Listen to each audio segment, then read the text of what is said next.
Good evening and welcome into Nice News. The Prime Minister conducts a field visit to the southern Shuni district and the northern Jordan Valley.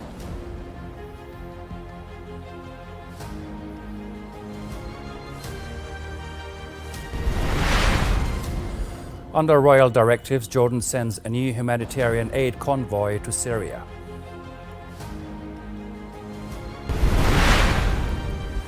And Israel's latest attacks on the Gaza Strip have killed at least 88 Palestinians and injured 208 others.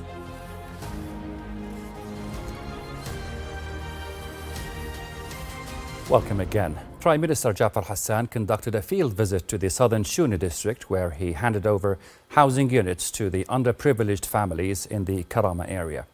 The Prime Minister directed the rehabilitation of the road, serving the housing units, the installation of street lighting, the provision of solar energy units, and the creation of a park and playground for children. Hassan also checked on the expansion works at the Princess Iman Hospital in Deir Alla district and emphasized the importance of completing the expansion project by June this year. The Prime Minister visited the Wadi Al Rayyan Women's Charity Association, where he stressed the government's support for expanding the programs it offers to empower women and enhance their professional skills. In the northern Jordan Valley, the Prime Minister emphasized the importance of moving forward with an agricultural project to serve farmers in the area. He also announced the government's intention to establish an agricultural manufacturing zone in the northern Jordan Valley, the location of which will be determined next month. The Prime Minister also visited the Abu Ubaidah Government Hospital, stressing the need to begin expanding the kidney department this year and to expand other facilities that serve the area's residents and improve the level of healthcare services. The Prime Minister also met with a group of young men and women at the Northern Shuna Youth Centre, where he assured them of the government's continued support.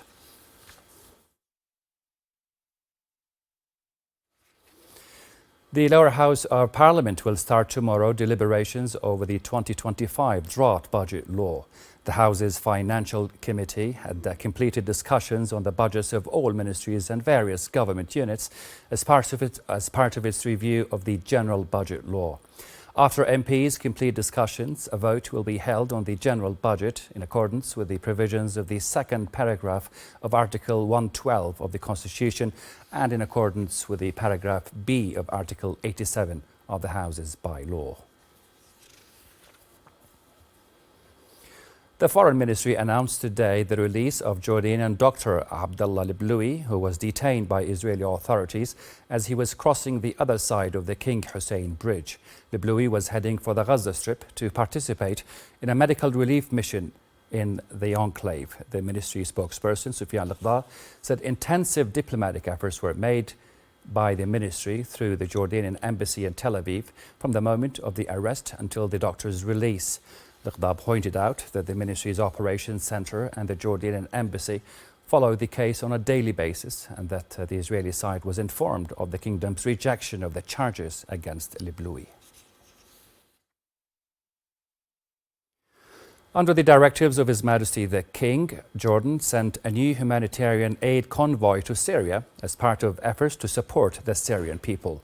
Secretary General of the Jordanian Hashemite Charity Organization, Hussein Shibli, said that the aid consisted of 300 tons of essential relief materials, including food, medical supplies, blankets, and heating materials. He said the aid will be handed over to the Syrian Red Crescent for distribution across all Syrian regions to meet the needs of the affected families. Shibli emphasized that the initiative reflects the Hashemite leadership's commitment to strengthening Arab and national solidarity and continuing humanitarian efforts towards the Syrian people in light of the difficult circumstances they're facing. Over to the Gaza Strip now, where Israeli occupation forces committed 5 massacres against Palestinians over the past 24 hours, killing 88 people and injuring 208 others. Israeli airstrikes killed at least 14 Palestinians in 3 separate attacks in the Strip today, taking the weekend death toll to 102. Local authorities confirmed that Israel's unrelenting genocidal war on Gaza has killed over 45,800 Palestinians and injured nearly 109,070 others. And in the occupied West Bank, Israeli occupation forces shot dead a Palestinian man during a raid in Methlahon town south of Jenin. Palestinian media said Israeli forces opened fire on the home of the 37-year-old man in the town, adding that the body was being held by Israel.